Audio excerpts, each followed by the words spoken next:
ஆடும் அறிவேல் அணி சேவல் என பாடும் பணியே பணியாய் தேடும் கயமாமுகனை செல்வில் சாடும் தனியானை சகோதரனே யாமுடைய கல்வியும் எம் அறிவும் தாமே பெற வேண்டவர் தந்ததனால் உண்மையில் மயல் போயமை கொள்வீர் நாமே நடவீர் நடவீர் நீயே திருவடியும் தண்டையும் சிலம்பும் சிலம்போடு ஒருபடி வேலும் கடம்பும் கடம்பு எம்மாறு இரண்டும் மறுபடிவான மதனங்கள் ஆகும் மலர் கண்டடும் உருவடிவாய் வந்து என் உள்ளம் குளிர உறுதி கொண்டவே உருவடிவாய் வந்து உள்ளம் குளிர உறுதி கொண்டவே திருச்சிற்றம்பலம் தென்னாடுடைய சிவனே போற்றி ஏகம்பத்துரை எந்தாய் போற்றி ஓலை கண்ணி கூரன் காண்க முருகனுக்கு உமாபதி சிவனார் திருவடிகள் போற்றி போற்றி அருணார் பொன்னார் திருவடி போற்றி போற்றி குருவரும் திருவருளும் என்க நம்முடைய கூட்டத்தின் சார்பாக மாதத்தோடு நடைபெறுகின்ற கடைஞாயிறு வழிபாடு அருணார் குடியரசு ஐயாவுடைய அருளாணை மனம் முயற்சியும் சிறப்புமாக காலை வழிபாடு நிறைவேற்று தொடர்ந்து மாதத்தோறும் நாம் தொடர்ந்து வைத்திருக்கின்ற சைவ சித்தாந்தனுடைய அடிப்படை நூலாக விளக்கக்கூடிய திருவருட் பயன் என்கின்ற உமாபதி சிவனாருடைய 8 நூல்களிலே முதல் நூலாக விளக்குகின்ற அந்த திருவருட் பயனை தொடர்ந்து நாம் கிட்டத்தட்ட ஒரு 2 ஆண்டுகளுக்கு 2.5 ஆண்டுகளுக்கும் மேலாக சிந்தித்து வருகின்றோம்.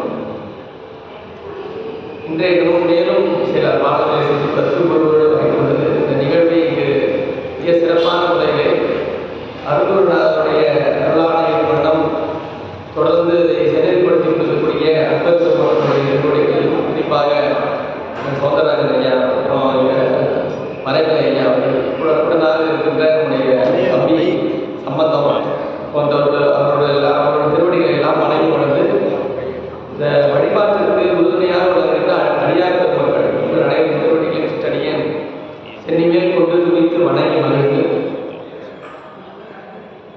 திருவருட் பயன் என்கின்ற நூலில் இருக்கின்ற செய்திகளை நாம் சிந்திப்பதற்கு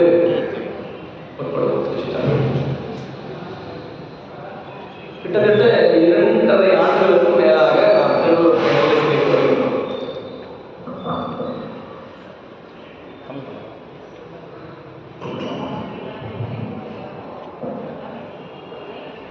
இரண்டரை ஆண்டுகள்ன்றது கொஞ்சம் அதிகமாக தான் தெரியுது எனக்கு. இருந்த போதிலும் நாம் 1 மணி நேரம் தான் சிந்திக்கணும். 1 மணி நேரம் தான் அந்த நூலை சிந்திப்பதற்கான வாய்ப்பு. குறள் தானே திருக்குறள் வடிவிலே அமைந்த ஒரே சித்தாந்த நூல் இதுதான். இதை விட கொஞ்சம் பெருசாக இருக்குன்னு பார்த்தா திருவூசியார் வழிபாட்டில் 14 சித்தாந்த நூல்களில் ஒரு நூலை ஐயா ஓதுனாங்க திருவூசியார். அது 3 வரி 3 வரி கூட அதே கம்மி தான். அது 1.25 வரி தான் குறள். சீக்கிரம் முடிச்சிடலாமே, இது இருக்க 2 வருஷமாக இருக்குது. கடுகு சிறியது தான், ஆனால் அதனுடைய காரம் எப்படி இருக்குன்னு தெரியும். கடுகு அது எண்ணெயில் கொண்டு வெடிக்கும் போது பார்த்தீங்கன்னா எப்படி இருக்குன்னா மற்றதை கூட அவ்வளோ பெருசாக ஆக இவ்வளோ ஒன்று தான் இருக்கும். அதுக்கு அதோட தன்மை என்ன ஆகுது அதிகம். இது போல் உமாபதி சிவனார் இந்த 1.25 வரி வெறும் 101 குறள் தான் 1.25 வரியில் மிக அரிய செய்திகளை எல்லாம் உள்ளடக்கி இருக்கின்றார் என்றுதான் சொல்ல வேண்டும். அது ஒரு மிகப்பெரிய புலமை திறம்னு சொல்லலாம். தெய்வ புலவர்னு திருவள்ளுவருக்கு பிறகு நம்ம தெய்வ சேக்கிழார் தான் தெய்வ புலவர். அந்த தெய்வ புலவராகிய நம்முடைய வள்ளுவ பெருமானை ஒட்டிய ஒரு பகுதி தான் இந்த திருவருட் பயன். அறத்துப்பால், பொருட்பால், இன்பத்துப்பால் என்கின்ற காமத்துப்பால் என்ற 3 பாலாக நம்ம வள்ளுவர் பகுத்து தந்த வள்ளுவ பெருமான் வகுத்து தந்த பகுதிகளை தாண்டி சைவ நெறி நமக்கு வலியுறுத்துகின்ற 4வது வேதமாகிய வீடு என்று சொல்லப்படக்கூடிய அறம், பொருள், இன்பம், வீடு இதுதான் நம்முடைய நெறி. 4 வேதம் இருக்கு. அதில் அறம், பொருள், இன்பத்தை வள்ளுவர் பெருமான் பேசுகின்றார். வீடு என்று சொல்லப்படக்கூடிய நிறைவான நெறியை நம்முடைய உமாபதி சிவனார் பேசுவதுதான் திருவருட் பயன் என்கிறது.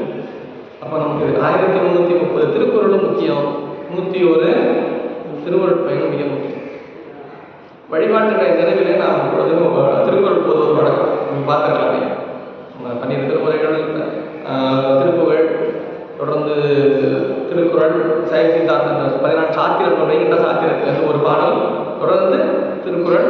திருக்குறளை தொடர்ந்து நாம் திருவருட்பயனை தொடர்கின்றோம்.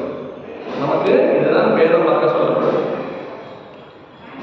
ஒரு மிக அரிய செய்தியை, மிக நுட்பமான, மிக உயரிய செய்தியை எப்படி சொல்ல முடியும் என்றால் விரிவாக மட்டும்தான் சொல்ல முடியும்.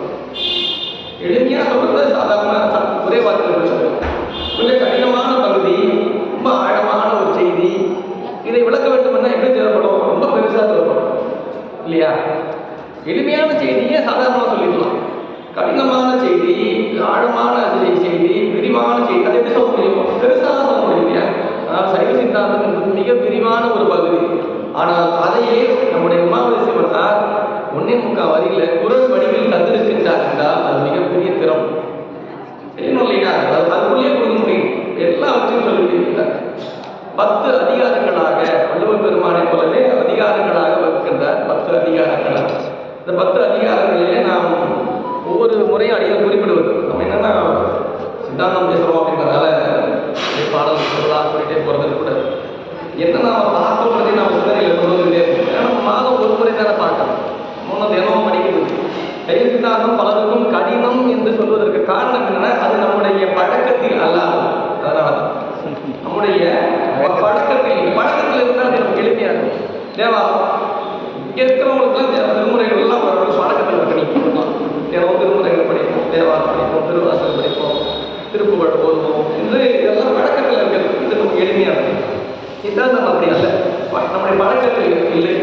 பழக்கத்தில் கொள்ள வேண்டும் என்றால் நாம் நாடும் அந்த நூலை பற்றி சிந்தனையில் இருக்க வேண்டும்.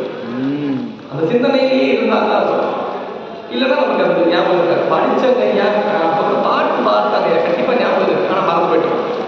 ஏன்னா நமக்கு கவனம் இல்லை இல்லையா? நமக்கு கவனம் வேலை பக்கத்தில் இருக்கும், கோயிலில் தான் இருக்கும், கோயிலில் தான் கவனம் இருக்கும். ஆனால் எண்ணங்கள்லாம் எங்கே இருக்கும்? வீட்டில் இருக்கணும். எங்கே போனால் வீட்டில் என்ன இருக்குமோ எல்லா வேலையும் கோயிலில் தான் நடக்கும். நமக்கு என்ன பண்ணுவோம்? அது நடந்துட்டு என்ன நடக்கும்? Physically present, mentally absent. சுத்தமாக இங்கே கிடையவே கிடையாது. நம்ம வெளியில் தான் இருக்கும், உடம்பு மட்டும் இங்கே பங்கு கொடுக்கணும். நம்ம என்ன அவ்வளோதான் நம்ம நேரம் இல்லை நமக்கு.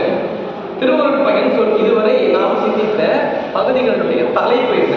இறைவனை பற்றி பதிமுது நிலை, அப்புறம் உயிரவை நிலை, இருள் மல நிலை, இறைவனையும் உயிரையும் சேரவிடாமல் பார்த்து கொண்டிருக்கின்ற ஒரு பொருள் தான் இருள் மல நிலை.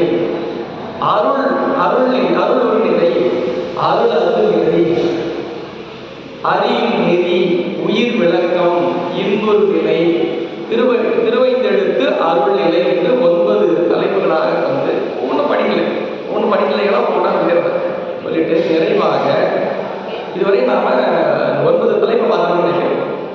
9 அதிகாரம், 10வது அதிகாரத்தை நாம் சிந்திக்க வேண்டிய சொல் அனைந்தோர் தன்மை என்று நிறைவான ஒரு தலைப்பு, ஒரு அதிகாரத்தை செய்கின்றார். மிக அற்புதமான ஒரு பகுதி. நம்முடைய சைவத்திற்கே மகுடமாக விளங்கக்கூடிய ஒரு தலைப்பு என்றால் அனைந்தோர் தன்மை. அனைந்தோர் தன்மை என்று தலைப்பு ஒரு அதிகாரம் வச்சிருக்காரு. அதுதான் அனைந்தோர். யாரெல்லாம் அவனை அணைந்தார்களோ, அவருடைய தன்மை என்ன? அடியார்கள் என்று சொல்லப்படுவது. தன்னை முழுமையாக பெருமாண்டத்திலே தந்து வழிபாடு செய்கின்ற அன்பர், அவர்தான் அடியார். கோயிலுக்கு வந்துட்டு நானும் அடியார் என்ன சொல்லிக்கலாம். அடியார்னா யாரு? திருமூல சொல்றார், அடி ஆர்பவரே அடியார். அடி ஆர்பவரே அடியார். அவர் அடியை யார் ஒருவர் ஆர்ந்து இருக்கின்றார் அப்படின்னா என்ன பொருள்? சிவபெருமான வணங்குறது. நானும் தாங்க. ஆமா, சிவபெருமானையும் வணங்குவோம், மீதியெல்லாம் எல்லாம் பண்ணிக்கணும். சிவபெருமானையும் வணங்குவோம் அப்படின்னு என்ன பொருள்? கண்கடை போது எல்லாத்தையும் பார்த்துட்டு இருப்போம் அப்படிதானே? இல்ல, அடி ஆர்வவரே அடியார். சிவபெருமான் திருவடி அல்லாத வேறு ஒன்றையும் புரியாத நிலையிலே ஒருவர் தன்னை முழுமையாக அர்ப்பணித்திருக்கின்றாரே, அவர்தான் அடியார். சொல்லிக்கலாம், பார்த்தோம்னா நம்மளும் அடியார் தானே ஐயா, நானும் அடியார் தான் ஐயா சொல்லிக்க வேண்டியதுதான். நம்மளை யார் கேட்கறது? ஏன் கேட்க சொல்லி நம்ம எல்லாம் கிளைம் பண்ண போறதா? சொல்லிக்கலாம். உண்மையிலே அடியார்கள் தன்னை அடியார்கள் என்றே சொல்ல மாட்டார்கள். அடியார்கள் திருக்கூட்டச்சிறப்பு ஒரு அற்புதமான ஒரு பகுதியை பெரிய புராணத்தில் சேக்கிடார் செஞ்சிருப்பார். 4286 பாடல்களை கொண்ட ஒரு அற்புதமான சைவ பொக்கிஷம் ஒரு பெரிய புராணம். அவ்வளவு பெரிய நூலை நாம் கற்க வேண்டும் என்றால், அதை ஓத வேண்டும் என்றால், அதற்கு முன்னதாக ஓத வேண்டிய ஒரே பகுதி 11 பாடல்களை கொண்ட திருக்கூட்ட சிறப்பு. அது ஒரு திருக்கூட்ட சிறப்பை படிச்சுட்டீங்கன்னா இன்னே நாம் காண இருக்கின்ற 63 நாயன்மார்களும் 9 தொகை அதிகாரிகளுடைய தன்மை என்ன என்பதை 11 பாட்டில் வச்சுட்டு மொத்தத்தையும் ஒரு சூத்திரமாக 11 பாடல் வச்சிருக்காங்க. 63 பேருக்கு நம்ம சும்மா கதையா கேட்டோம்னா இந்த கதையில ஏங்க இப்படிலாம் ஒரே கன்ஃபியூஷனா இருக்கும், ஒரே கேள்விகளா இருக்கும். எனக்கு இன்னமும் குழப்பம் தாங்க, எனக்கு நாயன்மார் நல்லா இருப்பாங்க, ஏன் அந்த குழப்பம் வருது? கதையை பார்த்தா குழப்பமா தான் இருக்கும். திருக்கூட்ட சிறப்பு பார்க்கணும், திருக்கூட்ட சிறப்பு என்ன சொல்லிட்டு போயிருக்காருன்னு பார்க்கணும். அதை தொடர்ந்து நம்ம நாயன்மார் வரலாற்றை சிந்திப்போம். ஆனால் அந்த வரலாறு நமக்கு உண்மையை தரும். கேட்காத பெருமான் எதற்காக முதலை நமக்கு தந்திருக்கின்றார். அப்படி அவனை அடைந்து அவனை மட்டுமே நினைந்து வாழ்ந்து கொண்டிருக்கின்ற அடியார் பெருமான்கள் அவர்களை சைவம் வந்து சீவன் முத்தர்கள் என்ற சொல்லால் குறிக்கின்றது. அவர்கள் தான் சீவன் முத்தர்கள். அவர்கள் இந்த பிறவியிலே வாழ்ந்து கொண்டிருப்பார்கள். நம்மோட தான் இருப்பாங்க, யாரெல்லாம் தெரியாது, நம்மோட தான் இருப்பாங்க. நம்மோடவே மனித உருவிலே நம்மவர்களாக ஒருவர்களாக விளங்கி கொண்டிருப்பார்கள். ஆனால் முழுமையாக சிவத்தை சார்ந்தே விளங்குவார்கள், சிவத்தை சார்ந்தே விளங்குவார்கள். அருளை பெற்றிருப்பார்கள். பெருமானுடைய அருளை பெற்று இந்த உலகிலே அவர்கள் வாழ வேண்டிய சூழல் காரணம் பற்றிய வினையின் காரணமாக நீங்க ஏற்கனவே காரணம் இருப்பான். அவங்களுக்கு எல்லாருமே முன்னிலையும் போயிட்டு இருக்க, ஆகாமனும் ஏறாது, பழவினையும் கிடையாது, வருவினையும் இருக்காது. நல்லா கவனமா இருக்கும். அனைத்தோர் தன்மையும் பேசுறது பொதுவாக அடியாருக்கு சொல்லிக்கிறவங்க பேசல. யாரு உமாவதி சிவன் சொல்ல அனைத்தோர் தன்மை, அனைத்தோர் என்பவர் யாருன்னா சிவன் முத்தரை பற்றி பேசுறாரு. சிவன் முத்தர்னா அவருக்கு நாயன்மார்களும் பின்னே வந்து ஞானிகள் ஞானிகள் அவங்கள பற்றி பேசுற இடம் இருக்கு. எப்படி இருக்காங்கன்னா அவங்களுக்கு பழவினை முழுமையாக நீங்கி இருக்கும், அவர்களுக்கு இனி வருகின்ற வினை எதுவும் கிடையாது. அப்போ இருக்கிற வினை என்ன பண்றது? நமக்கு தெரியும் இல்லையா, சைவம் காட்டு சொல்லுது நமக்கு காட்டுக்கிட்ட வினை என்ன, பழவினை நிறைய வினை ஏகப்பட்டது இருக்கு. அதுல இருந்து கொஞ்சம் மட்டும் எடுத்துக்கிட்டு இந்த பிறப்பை வந்திருக்கும். அந்த பெரிய மூட்டையிலிருந்து கொஞ்சம் எடுத்து இந்த பிறப்பு வந்திருக்கும். அதுல கொண்டு வந்த நல்வினை தீவினை பயனாகிய புண்ணிய பாவத்தை என்ன பண்றோம்? ஏதோ செஞ்சுட்டு இருக்கோம், ஏதோ ஒரு செஞ்சுக்கிட்டு ஏதோ பண்ணிக்கிட்டு இருக்கிறது என்ன ஆயிடுது? அது ஒரு புது வினையா ஏறிடுது. அது இன்னும் போய் ஆகாமியமா போயிடும். ஏற்கனவே வச்சுட்டு இருக்கிறது சஞ்சிதம், இது பிராரப்தம், வரப்போகுது ஆகாமியம். இப்போ செஞ்சுக்கிட்டு இருக்கோம் இல்லையா, இந்த பிறகிலே செஞ்சுக்கிட்டு இருக்கோம். ஒரு நாள் வருகிற நம்பிக்கை கொண்டு ஏதோ ஒன்றை ஏற்றிக்கொண்டே இருக்கும், அது ஏறிக்கிட்டே இருக்கு ஒரு பக்கம் ஆகாமியம். இதை வடமொழியிலே சஞ்சிதம் என்றும் பிராரப்தம் என்றும் ஆகாமியம் என்றும் வடமொழியில சொல்லுவாங்க.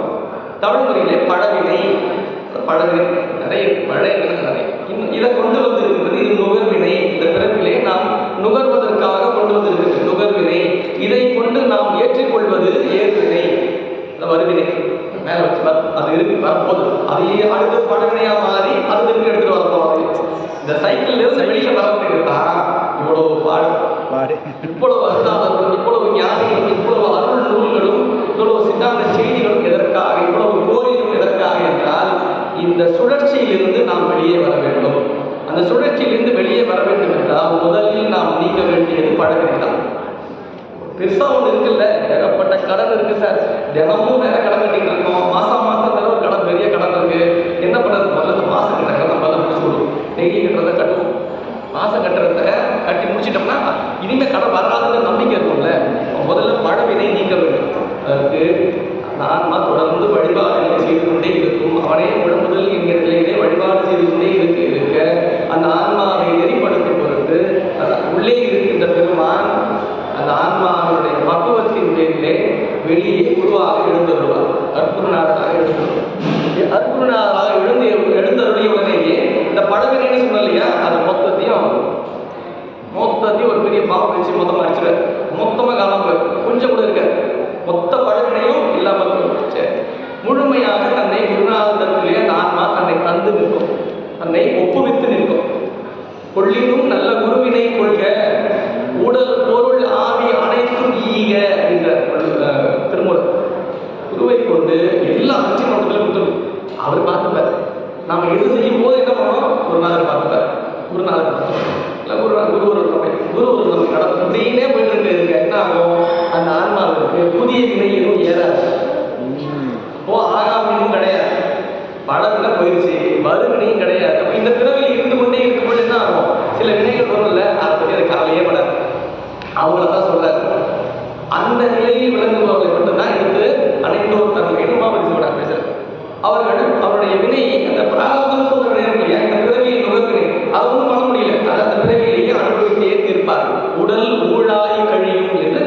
அது நிறைவுறுவது அப்படிதான். உடல் அந்த எண்ணாமல் வினை பிறவிலே கழித்துக் கொண்டே இருப்பார். அவர்கள் அதை அந்த வினையை கழிக்கும் பொழுது எந்த புதிய வினையும் ஈட்ட மாட்டாங்க, எந்த புதிய வினையும் ஈட்ட மாட்டாங்க. ஆனால் உடல் கழிச்சுக்கிட்டே இருப்பாங்க. அப்படிதான் சித்தாந்தம் நிறைவுறுகின்ற இடம். அந்த உடல் கூழாய் கழி நிலையில் இருக்கின்ற சீவன் முக்தர்களை அணைந்தோர் என்று குறிக்கின்றார். அவர்கள் எப்படியெல்லாம் இந்த பூ உலகிலே வாழ்கின்றார்கள், அவருடைய தன்மை என்ன, எப்படி அவர்கள் விளங்குவார்கள் என்கின்ற அவருடைய நிலைப்பாட்டை எடுத்து பேசுவதுதான் நம்முடைய இந்த அணைந்தோர் தன்மை என்கிற. அந்த பிறவிலே அவர் அனுபவிக்கும் பொழுது இன்ப துன்பங்களை ஒரு இன்பம் வருது, அதை கண்டு மிகவும் ரொம்ப பெருசாக கண்டு அப்படியே பதட்டப்பட மாட்டாங்க. இன்பம் தானே. ஒரு மிகப்பெரிய துன்பம் வருது, அதுலேயும் அதே மாதிரி இன்பத்தை கண்டும் அஞ்ச மாட்டார்கள், துன்பத்தை கண்டும். இன்பத்தை கண்டா நம்ம அஞ்ச மாட்டோம், இன்பத்தை கண்டா நம்ம தலகால் தெரிய மாட்டோம். இன்பம் வந்துருச்சுன்னா போதும், அறையில் காசு காட்டணும். துன்பம் வந்துருச்சுன்னா தரையில கிடக்கணும், ஃபுல்லாக தரையில் இருக்கணும். என்ன பண்ணுறது, கடவுள் சாமி கூட கடைசியில் நம்மளை கைவிட்டுருச்சு பார்த்துக்கல. தோண்டு போயிருந்தோம், நம்ம எதை வழிபட்டோமோ அதையே நாம இழித்து பேசுவோம். துன்பம் யாருக்கு துன்பம் வராது அப்படின்னா, யார் இன்ப நேரத்திலே இன்பமாக இல்லாமல் இருந்தார்களோ அவர்களை துன்பம் ஒன்று செய்ய முடியாது. இன்பத்துள் இன்பம் விளையாதான், துன்பத்துள் துன்பம் உறுதல் இளம். அவருக்கு துன்பமே வராது. யாருக்கு துன்பம் வராது? இன்ப நேரத்தில் இன்பத்தை குறிக்காமல் இருக்க முடியுமா? இந்த கஷ்டம்தான். நம்ம வீட்டு வச்சிருப்பாங்க, வீட்டு சாப்பிடக்கூடாது செயல் சாப்பிட மாட்டோம். சாப்பிடக்கூடாதுன்னு சொல்லிட்டு இருப்போம், சாப்பிட்டா நல்லா தானே இருக்கு நினைப்புல இருக்குமாங்க. அதுவும் வினைதான். சாப்பிட்டா நல்லா தானே இருக்கு நினைப்புல கூட இருக்கக்கூடாது. வீட்டுக்கு மட்டும் சொல்றேன், இந்த மாதிரி எல்லாத்துக்குமே நீங்க எல்லாத்தையும் எடுத்துக்கணும். உதாரணம், இந்த நினைப்பில் கூட இன்பத்தை விளையாத நிலைப்பாட்டில் இருப்பவர்களுக்கு துன்பம் அவர்களை அஞ்சுவதற்கு, துன்பம் அவர்களை நெருங்குவதற்கு அஞ்சும்.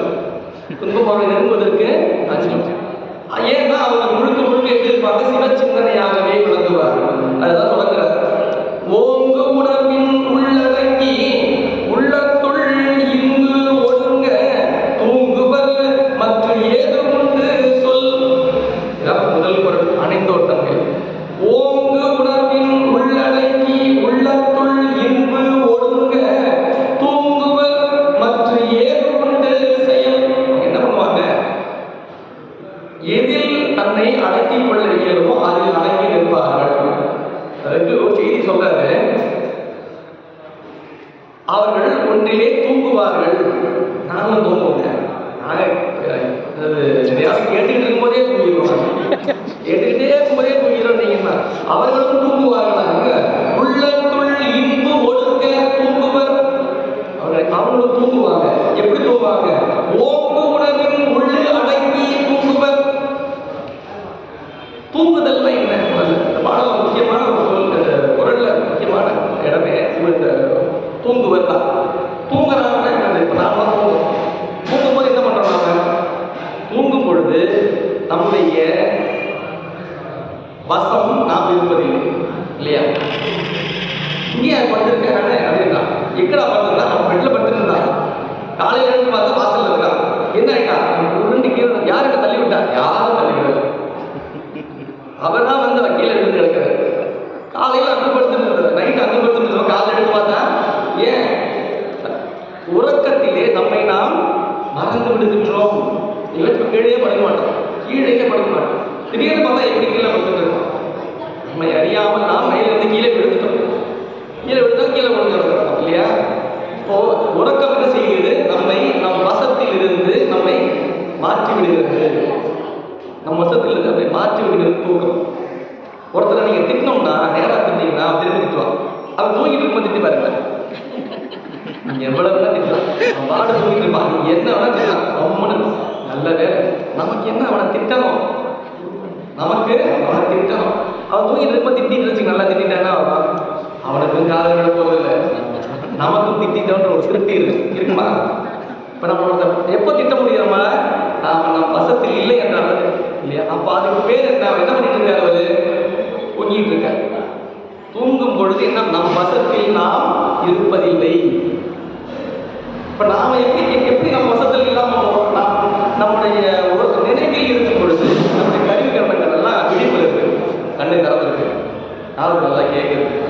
சுவை இருக்கு, நமக்கு எல்லாம் காற்று வரலாம் போகலாம் தெரிஞ்சுது, எல்லா புலன்களும் செயல்பாட்டில் விளங்கும் பொழுது, எல்லா கருவிகளும் செயல்பாட்டில் விளங்கும் பொழுது விழிப்பு நிலை.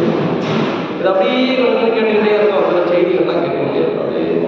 ஐயா இருக்குங்க ஐயா அப்படி எங்க போச்சு, அப்படியே கண்டுகிட்டே அந்த கருவிகள்லாம் என்ன ஆச்சு, உலகத்தை நோக்கி போக ஆரம்பிக்குது. அந்த உயிர்ப்பு சக்தியிலிருந்து அந்த கருவிகள்லாம் கண்டு வரும் பொழுது அப்படியே கண்ணை எடுத்துக்கிட்டே போகும். ஐயா உங்களாம் அப்படின்னா ஒரு டக்குன்னு விடுவோம் கேட்டுட்டாங்க ஏன்னா அந்த கல்வி எல்லாம் அந்த புலன்கள் வந்து கழுந்துகிட்டே வரும். கழல என்ன ஆகும், உலகத்துக்கு போயிடும். அதுக்கே தெரியாது, முடிச்சுட்டே தான் சார் எப்படிதான் தூங்கணும் தெரியல, அவங்க தூங்கி போயிட்டான் பக்கத்துல.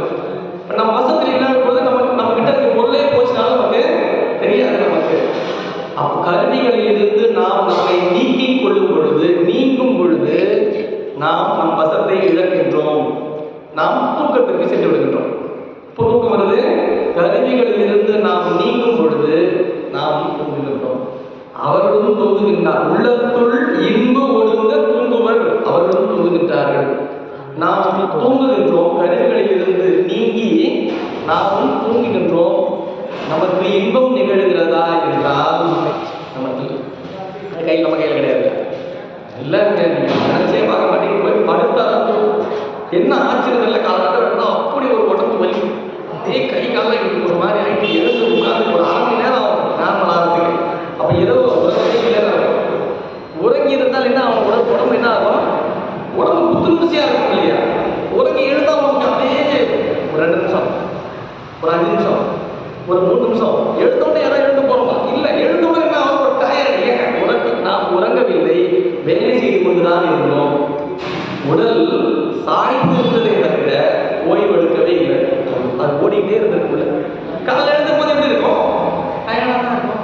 இன்னொரு 5 நிமிஷம் படுக்கலாமா, இன்னொரு 10 நிமிஷம் படுக்கலாமா, 5 நிமிஷம் தாங்க படுத்தேன், எழுந்து பார்த்தா 1 மணி நேரம் போயிடுச்சு சொல்றாங்கல்ல. 1 மணி நேரம் எப்படி 1 மணி நேரம் போச்சு தெரியல, திடீர்னு 1 மணி நேரம் போயிடுச்சு. ஏன், உடம்பு அசதியே. இப்போ வேலையை தான் செய்து கொண்டிருக்கின்றது. கருவிகளில் இருந்து நீங்கினாலும் அது என்ன வாழ்ந்துகிட்டே தான் இருந்திருக்கு இல்லையா. அப்போ நமக்கு இன்பம் தான் நிகழுமா என்றால், கருவிகள் நீங்கிய பிறகு கூட இன்பம் நிகழுமா என்றால் இல்லை, இன்பத்தில் தான். ஆனால் அனைந்தோர் என்று சொல்லப்படக்கூடிய சிவத்தை மட்டுமே நினைந்து வாழ்ந்து கொண்டிருக்கின்ற அன்பர்கள், அவர்கள் கருவிகளிலிருந்து நீங்கும் பொழுது அவர்கள் இன்பத்துள் ஒடுங்குவார்கள். என்ன பண்ணுவாங்க, சிவத்திலே தன்னை முழுமையாக கொண்டு ஓங்கு உணர்வின் உள்ளடங்கி, ஓங்கு உணர்வுனா நம்முடைய உணர்வை ஓங்க செய்கின்ற பொருள் எதுவோ அதில் ஒடுங்குவார்கள். நம்முடைய உணர்வை ஓங்க செய்வது, நம்முடைய உணர்வு ஓங்குதா, நமக்கு அந்த வாசம் நல்லா இருந்ததுன்னா மோந்து பார்த்தோம் அடிச்சது பாருங்க, ஒரு மூக்கில் அந்த மோந்தது அப்படியே நமக்கு உடம்பே ஒரு மாதிரி ஆகிடுச்சு. நல்லா இருக்குந்தானே சாப்பிட்டேன், காரமாக நல்லா டேஸ்டாக இருக்குன்னு தான் சாப்பிட்டேன். அப்புறமா தான் தெரியுது 3 நாள் வைத்தது நல்லா இருந்தது சாப்பிட்டது என்ன ஆயிடுச்சு. அப்போ அந்த உணர்வு நம்மை ஓங்க செய்வதில்லை, நம்மை தீங்கு செய்கின்றது. நமக்கு எது ஓங்க செய்யும், நம்ம வழிபாடு செஞ்சு பெருமானை போற்றி வழிபாடு, அது நம்முடைய உணர்வை ஓங்க செய்யும் இல்லையா. அந்த அதிலேயே நாம் உள்ளடங்கி நிற்கும் பொழுது நமக்கு இன்பம் என்கின்ற ஒன்றிலேயே நாம் தலைந்து இருப்போம். அதிலிருந்து நீக்கும் பொழுது எப்ப வேணா கொண்டு என்ன வேணா பண்ணலாம். அவர்கள் எதிலே ஒடுங்கி இருப்பார்கள், தன்னை முழுமையாக ஓங்கு உணர்வு என்று சொல்லப்படக்கூடிய சிவத்திலேயே தன்னை கலந்து திளைத்து நிற்பார்கள். அதில் சற்றும் நம்மோட தான் இருக்கும், நம்மோட தான் வந்திருப்பாங்க. ஆனால் அவர்கள் சிவானந்த தேவை பருகிக் கொண்டே விளங்குவார்கள். அது நமக்கு தெரியாது. அதனாலதான் யாரு ஞானிகளும் தெரியாது, யார் சிவஞானி, யார் அடைந்தோரும் தெரியாது, யார் சிவமுத்தனும் தெரியாது. சைவம் என்ன பண்ணுச்சு, நமக்காகவே ஒரு துருப்பிச்சுட்டு இருந்துச்சு. யாரும் பார்த்தாலும் கையெடுத்து கூடும் மண்ணினில் கும்பிடலே அன்று. அவர் ஒரு ஞானியா இருப்பார், நமக்கு தெரிஞ்சிருக்காரு. நமக்கு என்ன தெரியுமா, இவர்தான் ஞானி, இவர் ஞானி மாதிரி இருக்கிற அறிவு வேற என்ன தெரியுமா, தெரியாது. நமக்கு அந்த ஆய்வே வேண்டாம். கூடும் மண்ணினில் கும்பிடலே இரண்டாண்டு ஆனாலும் பொழுது ஈசன் திறமே வேணும்ன்றார் அப்பர் பெருமாள். அவர் இருப்பாரா, சிவனடியாரா இருப்பாரா, இருக்க மாட்டாரா, இது புதுசா வந்திருப்பாரா, இல்ல அவரா நேற்று வேற எங்கேயோ பார்த்தோமே வேற மாதிரி இருந்தா அவரை மாதிரியே இருக்கு, சிவனடியாரா வேறையா. நமக்கு அந்த ஆய்வே வேண்டாம், நமக்கு அந்த ஆய்வே வேண்டாம். எழுக்களாலும் எடுத்த மொழியாலும் இங்கு சோதிக்க வேண்டாம். நாம் இந்த சோதனை செய்த வேலை பார்க்க வேண்டாம். பார்த்தமா நெற்றியிலே திருநீரும் கண்டத்திலே அக்குமணியும் பாயிலே திருவைந்தெழுத்தும் கொண்டவர்களாக யார் கருவியா இருப்பார். அவர் திருநீர் போயிட்டு இருக்க மாட்டார், அவர் சிவன் முத்தராக இருப்பார். நமக்கு தெரியாது. நம்ம வணங்காம போயிட்டோங்கிற பாவம் நம்ம வந்து செய்திடக்கூடாது. இல்லை, அந்த தீவினை நம்மை வந்து அதிகமாக நம்ம என்ன பண்றது, ஆரோக்கியம் வணங்கிருக்கோம், கையெழுத்து வணங்கிருக்கோம். அவரு வணங்குறது அவரை, அவர் திரும்பி வணங்காமையா போயிட்டாருங்க. அவருக்கு வேற ஞாபகம் இருப்பாரு. அவர் சிவானந்தத்திலே பருகி கொண்டு இருப்பார். ஏன்னா அவர் நம்ம திரும்பி பார்த்தா வணக்கம் நான் சொல்லிட்டு போகாதான் கேட்கக்கூடாது. அப்படியே அவர் சிவன் முத்தரா கூட இருக்கலாம், இல்லாம இருக்கலாம், ஏமாத்தரா கூட, யாருன்னா இருக்கட்டும், நமக்கு எதுக்கு, நாம வணங்கிட்டோம், அவ்வளவுதான். நம்ம கடமை என்ன, வணங்குதல். வணங்கி விட்டோம் அவரை, அதுதான் நம்மை உள்ளடக்கி நிற்றல்.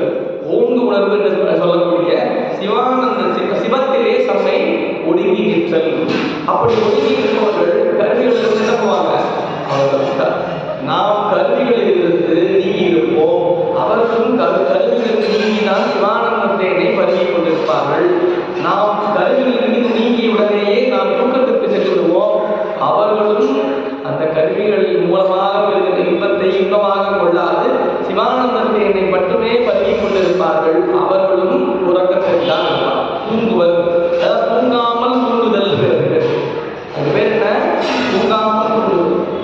அதுக்கு நம்ம எப்படி சொல்லலாம் முடியாது, அனுபவத்தால் மட்டுமே நிகழக்கூடிய இந்த தூக்கத்துக்கு அந்த தூக்கத்துக்கு என்ன வேறுபாடு எப்படி தெரியுங்களா? நமக்கு ரொம்ப அருமையா உமாபதி சொன்னார் விளக்கிறார். எப்படின்னா, நாம் கருவிகளில் இருந்து நீங்கும் பொழுது நாம் தூக்கத்துக்கு செல்கின்றோம். கருவிகளிலிருந்து நாம் ஒடுங்கும் பொழுது, கருவிகளிலிருந்து ஒடுங்கும் பொழுது நாம் தூக்கத்திற்கு செல்கின்றோம். அவர்கள் கருவிகளிலிருந்து ஒழிந்து தூக்கத்திற்கு செல்கின்றார். நாம் என்ன பண்றோம், கருவிகளிலிருந்து ஒடுங்குறோம். ஒடுங்குறோம் நினைப்போம், எதெல்லாம் ஆஃப் ஆகுறோம்லாம் திரும்ப ஆன் ஆயிடும். நாம் அப்படியே டெம்பரரியா தான் டிஸ்கனெக்ட் ஆகும், அவங்க பர்மனெண்டா டிஸ்கனெக்ட் ஆயிடுறாங்க. அவ்வளவுதான், வேற ஒன்று. அவர்கள் கருவிகளிலிருந்து நாம் கருவிகளிலிருந்து ஒடுங்கும் பொழுது தூக்கத்திற்கு செல்கின்றோம். அவர்கள் கருவிகளிலிருந்து ஒழிந்து நிற்கும் பொழுது தூக்கத்திற்கு செல்கின்றனர். ஒழிந்து அல்லது முழுக்க விட்டு வந்துடுறாங்க. திரும்பவும் கருவிகளோட ஒட்டுறது அதெல்லாம் முழுக்க நீக்கிறாங்க. கருவிகள் மொத்தம் கருவிகளால் வருகின்ற இன்பம் என்பதை அவர்கள் கொள்வதே இல்லை. அப்படி விளங்குபவர்களுக்கு எப்பொழுதுமே இன்பம் மட்டுமே நிகழும். இப்ப நாம் தோன்றுகின்ற இன்பம்லாம் எப்படி, கருவிகளாக கொடுக்கும். நாம் ஒன்று அருமையாக இருக்குன்னு சொல்றோம், எப்படி இருக்கும், பார்த்துருக்கோம், இல்லை சாப்பிட்டுருக்கோம் இல்லையா, இல்லை வாசமா இருந்திருக்கும், மூக்கால இருந்திருக்கும். இதெல்லாம் கருவிகளால் பெறக்கூடிய இன்பம். இந்த இன்பத்திலே அவர்கள் இல்லை.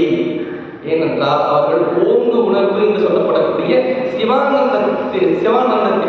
ஆனந்தத்திலே அவர்கள் உள்ளிருப்பவர்கள். அதுதான் அவர்கள் திருவள்ளுவர் சொல்லிட்ட செய்தியாக. அவர்களுக்கும் நமக்கும், அவர்களும் தூங்குகிற, அவர்கள் நாம் தூங்குகின்றோம். நாம் கருவிகளிலிருந்து நீங்கி தூங்குகின்றோம், அவர்கள் கருவிகளிலிருந்து ஒழிந்து தூங்குகின்றார்கள். ஒழித்தல் என்றால் என்ன, இல்லாமல் செய்தல். ஒடுங்குதல்னா திரும்ப வரும். பத்திக்கு ஒடுங்கி இருக்கான் அவன், அப்புறம் எப்ப வேணா இப்போ ஒடுங்கிமா தான் இருக்கான். ஒடுக்கன்னா டெம்பரரியா டிஸ்கனெக்ட் ஆயிடும். அதுதான் சொல்றேன். அது பேரு, இப்ப நாம தூங்குற தூக்கத்துக்கு பேரு ஊன தூக்கம். அது ஞான தூக்கம். அதாவது ஞான தூக்கம் சித்தர் பாடலாம் ஞான தூக்கம். ஞான தூக்கம்னா அவர்கள் ஞானத்தை பெற வேண்டி கருவிகளிலிருந்து நீங்கி நிற்பார்கள். நாமும் கருவிகளிலிருந்து நீங்குவோம். ஏன், நான் உடம்ப பார்த்துக்கணும்ல, உங்களா தான் சார் நாளை காலையில் முடியும். இந்த ஊன் செயல்பட வேண்டும் என்பதற்காக நாம் உறங்குகின்றோம். அவர்கள் ஞானத்தை பெற வேண்டி கருவிலிருந்து கடந்து விளங்குவார்கள். இதுக்கு நீங்க எப்படி பதில் சொல்லுவீங்க, அதான் கேட்கிறாரு. ஓங்க உணர்வின் உள்ளடங்கி உள்ளத்துள் இன்பு ஒழுங்க தூங்குவல் மற்ற ஏது உண்டு சொல்லு. இதுக்கு வேற என்ன சொல்லலாம் நினைக்கிறீங்க? இதுக்கு நீங்க என்ன சொல்லலாம் நினைக்கிறீங்க? நாம தூங்குற தூக்கத்துக்கும் அவங்க தூங்குறதுக்கும் ஒண்ணு கிடையாது, ஒன்னாதான் இருப்பாங்க. இருவரும் ஓரிடத்தில் தான் விளங்குவார்கள். அது ஞான தூக்கமாக விளங்கும். அவர்களும் தூங்குவார்கள், அது ஞான தூக்கம். ஞானத்தை மட்டுமே நிறைந்த நிலையில் விளங்குகின்ற தூக்கம். நாம் நம்முடைய தூக்கம் தூக்கம் தான். அவ்வளவுதான். உறக்கம் என்பது கிட்டத்தட்ட நம்முடைய உறக்கம் என்று சொல்லப்பட்ட நிலையத்தில்லையா, அது கிட்டத்தட்ட இறப்பு தான். இறப்புன்னு சொல்றேன், அதுதான் தூக்கம், வேற ஒன்றும் இல்லை. நமக்கு இது இறப்புன்னு ஒரு உண்டு என்பதை நமக்கு நாளும் நினைவுபடுத்தும் பொருட்டே நமக்கு பெருமாள் ஒன்று இருக்கு ஞாபகம் வச்சு. அதனால தான் உறக்கம் வந்துருக்கு.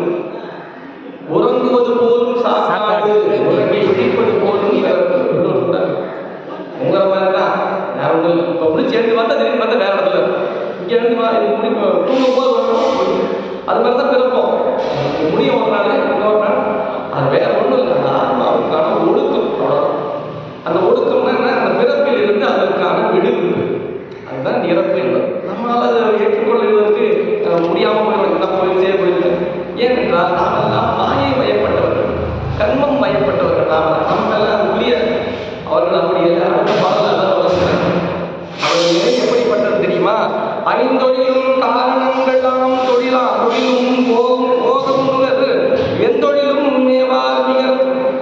அவங்க எந்த தொழிலும் செய்ய மாட்டாங்க.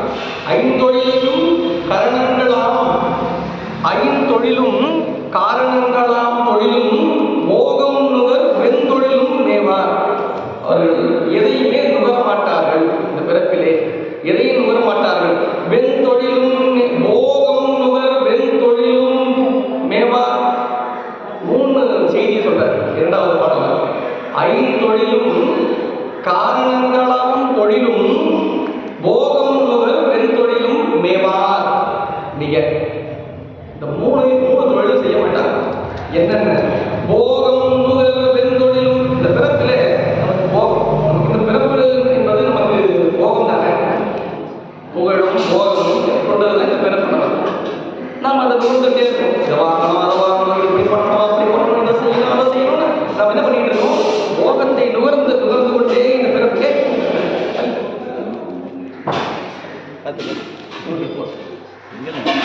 போகத்தை நுகர்ந்து கொண்டே இருக்கிறது. அதுதான் இந்த பிறப்பு. இந்த பிறப்பு என்பது நமக்கு வெறும் வாய்ப்பு தான், இல்லைன்னு சொல்லலை. அது வாய்ப்பாக அமைந்தாலும் அதன் மூலம் வினை ஈட்டம் பெறலாம். ரொம்ப கவனமா இதை பார்க்கணும். சிவஞானிகள், சீவன் முத்தர்களும் கூட இந்த பிறப்பிலே வாழ்ந்து கொண்டிருக்கின்றார்கள். அவர்களுடைய தன்மையை நோக்கி அவர்களுக்கு பெருமான் அருளை பாலிக்கின்றான். அப்படி அருளை பெற்ற ஆன்மாக்களும் கூட இந்த பூவுலகில் வாழும் பொழுது கர்மத்தாலும் மாயினாலும் தாக்கத்திற்கு உள்ளாவர். கர்மம் மாயம் வந்து அவர் தாக்கம்.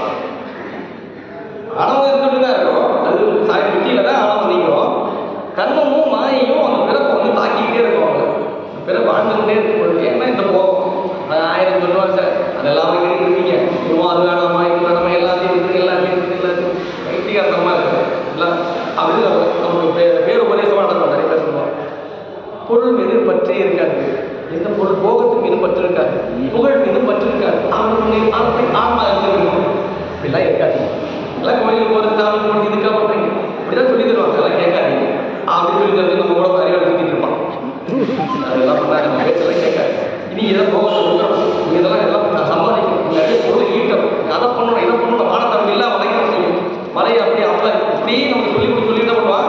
அப்படியே ஆசையை பூண்டி ஒரு மாதிரி எல்லாத்தையும் நம்ம என்ன பண்ணோம்? 2 காலம் இருக்குல்ல நமக்கு தான். அந்த மாதிரி விஷயங்களை என்ன பண்ணோம்? இந்த காலம் வாங்கி அந்த காலம் விட்டோம், வேலை வாங்கி வேலை விட்டுனாங்க. அவர் அப்படி தான் பண்ணுவாங்க. என்ன பண்ணுவாங்க? காலையிலே வைக்க மாட்டாங்க, ஏற்றுக்கொள்ளவே மாட்டாங்க.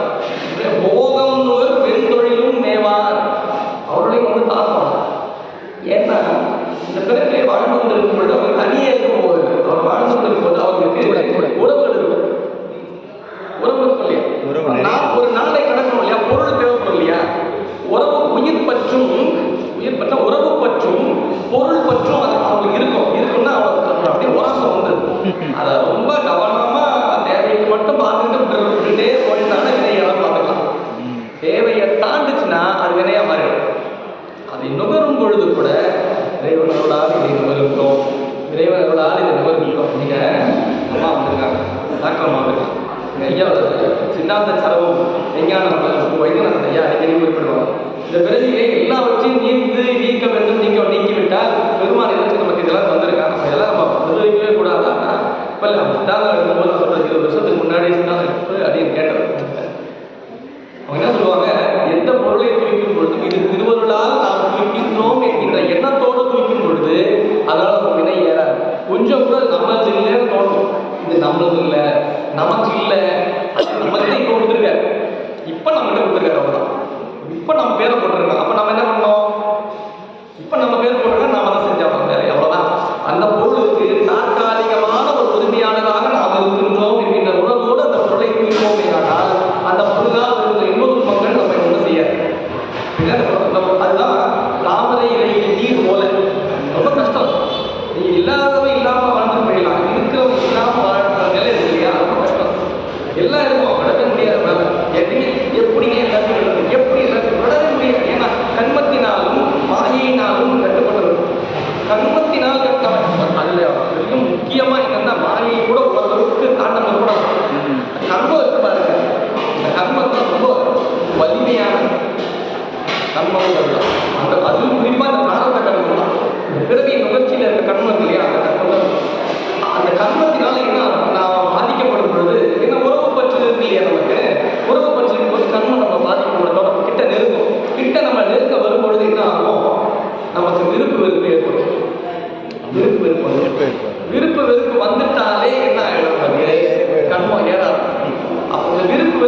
அப்படியே வளர்ந்து போய் என்ன ஆகிடும், பொருள் முக்கியம் கிடையாது. கண்மம் தான் தலையெடுக்கும். இது யாருக்கு சொல்றாரு, நம்ம சொல்லலை, நம்ம சொல்றாரு. அனைந்தோ சீவன் புத்தர்களுக்கே இப்படிதான் நடக்கும்.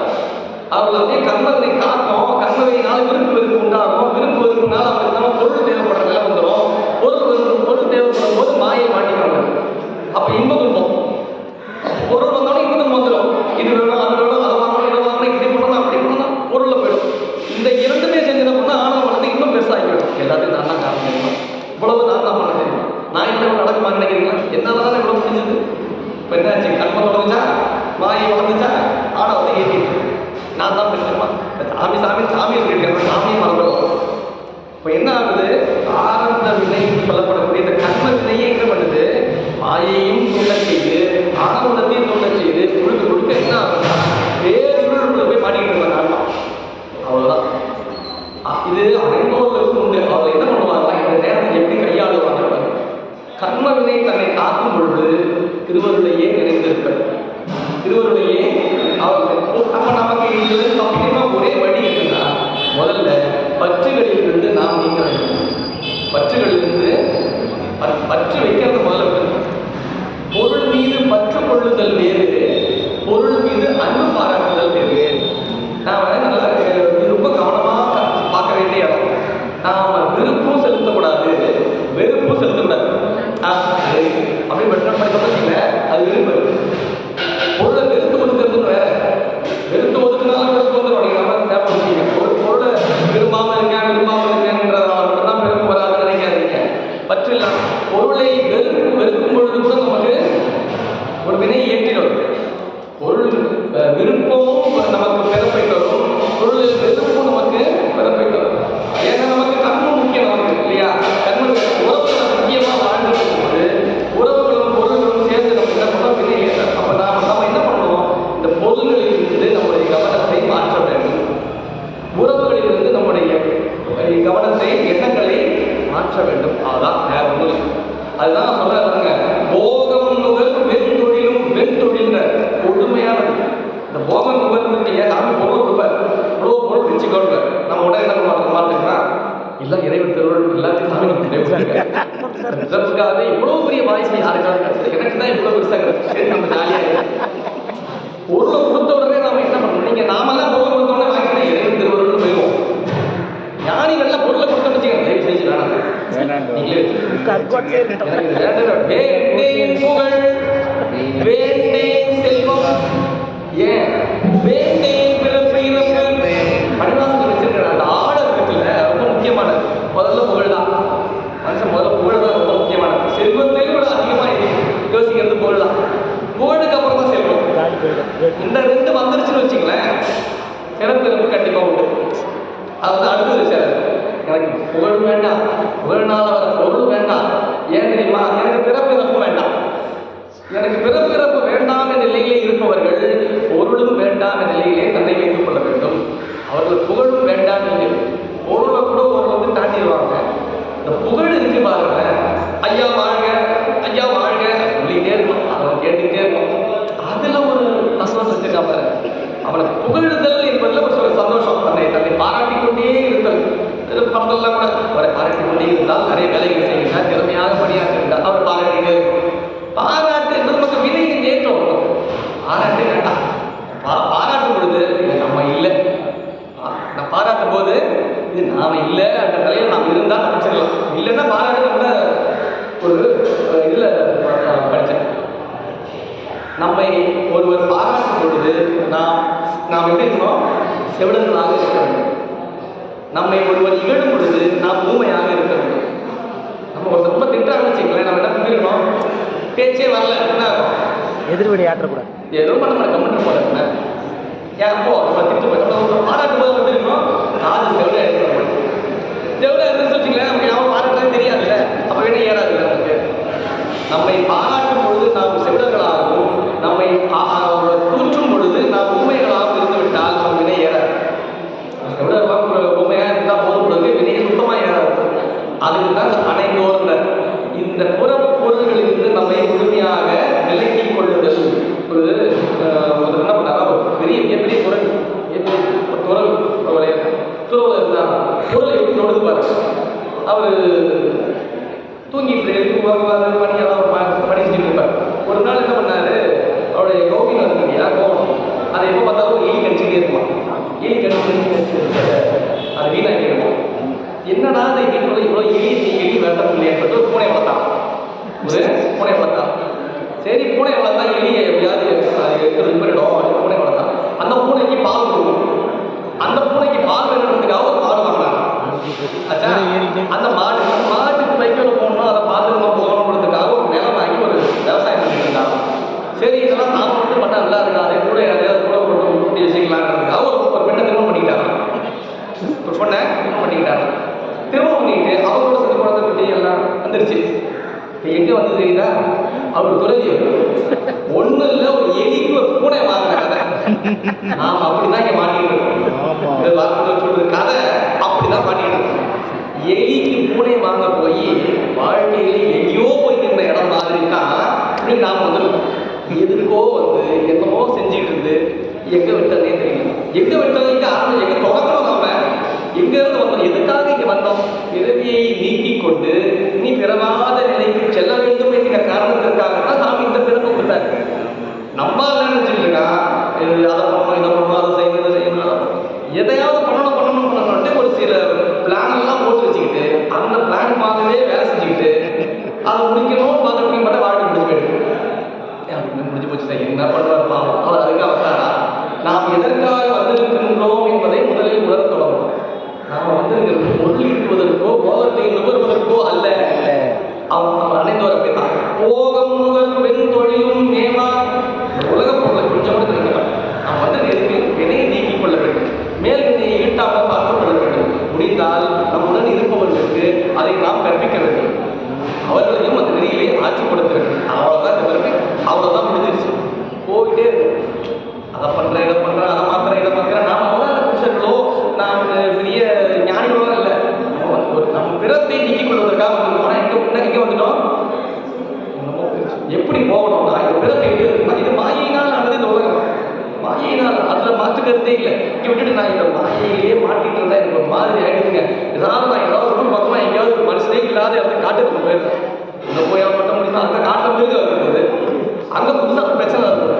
நாம் இங்கும் போக வேண்டாம், இருக்கிற இடத்துல என்ன இருக்கும் பொருள். நாம் இங்குதான் இருந்தாக வேண்டும், இதுதான் நாம் வாழ்ந்தாக வேண்டும். ஆனால் எதிலும் கவனம் இல்லாமல் எதை செய்ய வேண்டுமோ அதில் மட்டுமே கவனமாக கொள்ள வேண்டும். நாம் நிறைய நமக்கு கவர்ச்சிகள் இருந்துகிட்டே இருக்கும். கோயிலுக்கு போகணும், அன்றைக்கே சொல்கிறேன், கோயிலுக்கு போகிறோம்னு வீட்டிலேருந்து கிளம்புவோம். வீட்டிலேருந்து கிளம்பும்போது கோயிலுக்கு போகணும் தான் கிளம்புவோம். கோயிலுக்கு போகணுன்றதுக்காக நல்லா வண்டி இருந்துக்கிட்டு அதை விட்டு எப்படியாவது கோயிலுக்கு போனாலும் நான் காலையில் ஒரு 8 மணிக்கு 9 மணிக்கு கிளம்பிடுவேன். நேராக போயிட்டே இருக்கும்போது பார்த்தா இப்போ ஒரு கடை அருமையாக இருக்குது. கடை அந்த கடையில் பார்த்துட்டு போய் தான் வாங்கிப்போம். அந்த கடையில் வாங்கி அங்கே போனால் அந்த லைட் எரியுறாங்க. இதுலேயே கூட அழகாக லைட், அந்த லைட் அதை பார்க்கும். அந்த பக்கம் போனால் ஒரு சாப்பாடு அருமையாக இருக்குது. எல்லாத்தையும் பார்த்துட்டு முடிச்சுட்டு கிட்ட போகிறோம். மணி 12 கோயில் பண்ணிட்டான். அவ்வளோ எதுக்காக வீட்டில் இருந்து கிளம்பணும், நம்ம கோயிலுக்கு தான். ஆனால் கோயிலை தவிர மற்ற எல்லாத்தையும் பார்த்தாச்சு, கோயில் முடியாச்சு. அப்படின்னா இந்த பிறப்புக்கு வந்ததுக்கு நோக்கமே வேற. ஆனால் என்ன பண்ணிட்டோம், இந்த பொருள்களை நாம் கண்டு அதில் அழுந்தி அதை அனுபவித்து இறையை நாம் நுகர்வதற்கு மறந்து விட்டோம். இறை அருளில் நாம் நிலைக்க வேண்டும் என்றால் இந்த பற்றுகளில் இந்த போகம் நுகர்வதிலிருந்து முதலில் நாம் வெளியேற வேண்டும். போகம் நுகர்ச்சியிலிருந்து வெளியே போகணும். அப்போ இதெல்லாம் வேணவே வேணாமாங்க, அப்படியே எல்லாத்தையும் இல்லாமல் அப்படி பிச்சைக்காரனா சும்மா ரொம்ப சொல்லிக்கலாம். அப்படிலாம் இல்லை. இங்கே யாரும் அப்படி சொல்லவே இல்லை. எதையுமே தூக்கி போட்டுட்டு அப்படியே ஒன்றும் இல்லாமல்லாம் இருக்க சொல்லலாம். ஞானசந்தர் ரொம்ப தெளிவாக சொல்றார், மண்ணில் நல்ல வண்ணம் பாடலாம் தான் சொல்லலை, நல்ல வண்ணம் பாடலாம். மண்ணில் நல்ல வண்ணம் பாடலாம், நல்லா வாழ்றாங்க. அதுதானே கொடுத்துருக்காரு. ஆனால் வாழும் பொழுது இது இறையருளால் நமக்கு இது கிடைக்க பெற்றது, இறையருளால் இதை நாம் தூக்கின்றோம் என்ற கவனத்தோடு மட்டுமே தூக்க வேண்டும்.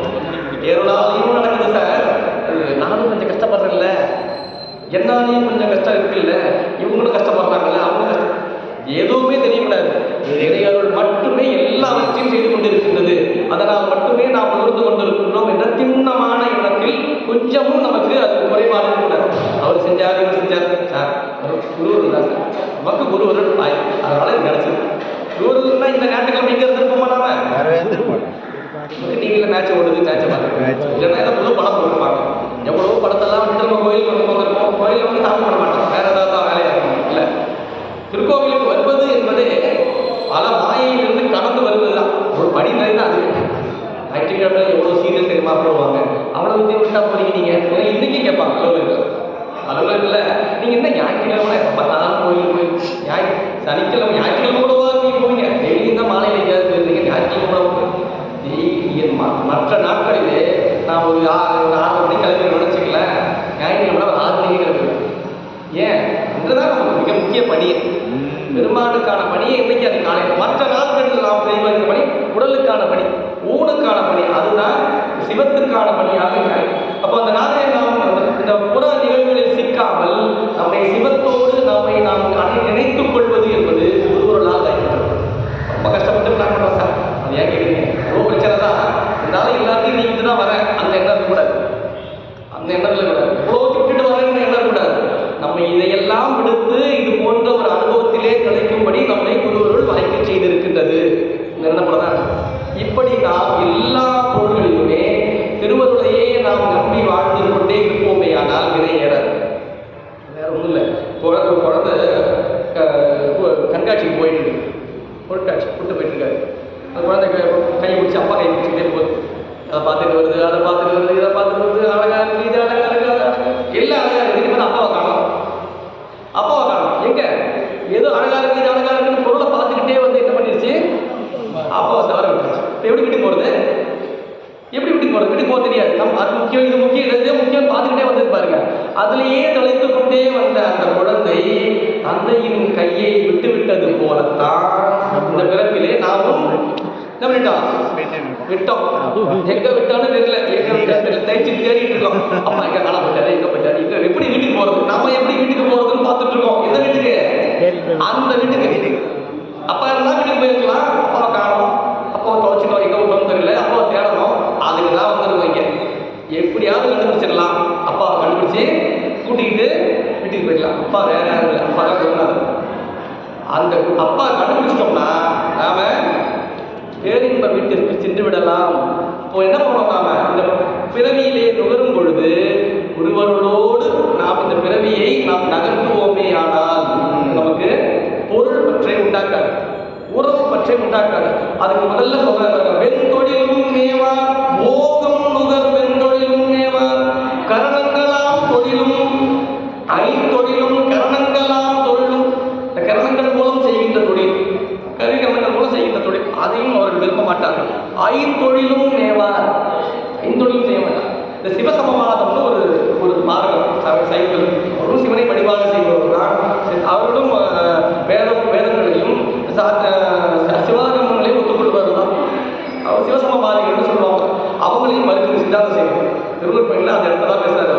அவங்க என்ன சொல்றாங்க, ஒரு நிலைக்கு மேல இந்த ஆன்மா பட்டு ஆணவங்கள் மாயையெல்லாம் நீங்கிய நிலையிலே, ஆணவம் நீங்கிய நிலையில் என்ன 5 தொழில் செய்ய ஆரம்பிச்சிடும். 5 தொழிலையும் செய்ய ஆரம்பிச்சிடும். அதுவே படங்கள் காத்தல் அடித்தல் கொடுத்துறதெல்லாம் செய்ய ஆரம்பிச்சு. அப்படியெல்லாம் இல்லவே சைவ ஒத்துக்கல, அப்படியெல்லாம் கிடையாது. அவன் ஆணையை ஏற்று திருமால், பிரமன், உருத்திரன், மகேஸ்வரன், சதாசிவன் போன்றவர்கள் எல்லாம் அவன் ஆணையை ஏற்று பணிபுரிவார்களே தவிர அதுக்காக தானால 5 தொழிலாம் செய்ய முடியும். அப்படி வாய்ப்பே கிடையாது. 5 தொழில் செய்வதற்கான வாய்ப்பெல்லாம் தன் இச்சையாக அது தொழில் ஆற்றுவதற்கான வாய்ப்பே கிடையாது. இச்சை நம்மளுக்கு நல்ல ஞாபகம் வச்சுக்கலாம், இச்சை மட்டும்தான் நம்மகிட்ட இருக்கு. அந்த தொழிலெல்லாம் செய்யறதுக்கான அதெல்லாம் அவன் தான் வச்சிருக்கான். அவன் யாராக இருந்தது செய்ய வச்சிருக்கானோ அவன் தான் இயக்கி கொண்டிருக்கின்றான். அந்த தொழிலை கூட எப்பொழுது வருமா, விருப்பத்தின் பேர் தான் வரும். யாருக்கு விருப்பம் இருக்கின்றதோ அவர்களுக்கு தான் அதிகார வாசனா மலம் என்று சொல்லக்கூடிய அந்த நிலையில் உள்ளவர்களுக்கு தான் சதாசிவராக இருக்க முடியும், அவர் தான் மகேஸ்வரராக இருக்க முடியும், அவர் தான் உருத்திரராக இருக்க முடியும். எப்படியாவது நான் படைத்து தொழில் செய்ய வேண்டும். அந்த விருப்பத்தில் இருக்கிறவங்க தான் 5 தொழில் கொடுப்பார் சாமி. புரியுதா? அந்த தொழிலும் வேண்டாம் நிலையில் இருப்பவர்கள் தான் அனைத்தோர் அடியார் சொல்லுவாங்களா, 5 தொழிலும் மேமார். 5 தொழிலும் வேண்டாம், எனக்கு இந்த பிரமன் பெருமாள் இதெல்லாம் வேண்டாம். என்ன சொல்றாரு, கொள்ளே புரந்தரன் மால் அயன் வாழ்வு. அதாவது பாட்டு தலைவர் 2வது பாட்டு. கொள்ளேன் புரந்தரன் வாழ்வு, கொள்ளேன் மால் வாழ்வு, கொள்ளேன் அயன் வாழ்வு. பாட்டோட பொருள் தானே, அதுதான் ஒரே வாரியில் இருக்காரு. கொள்ளேன் புரந்தரன் மால் அயன் வாழ்வு.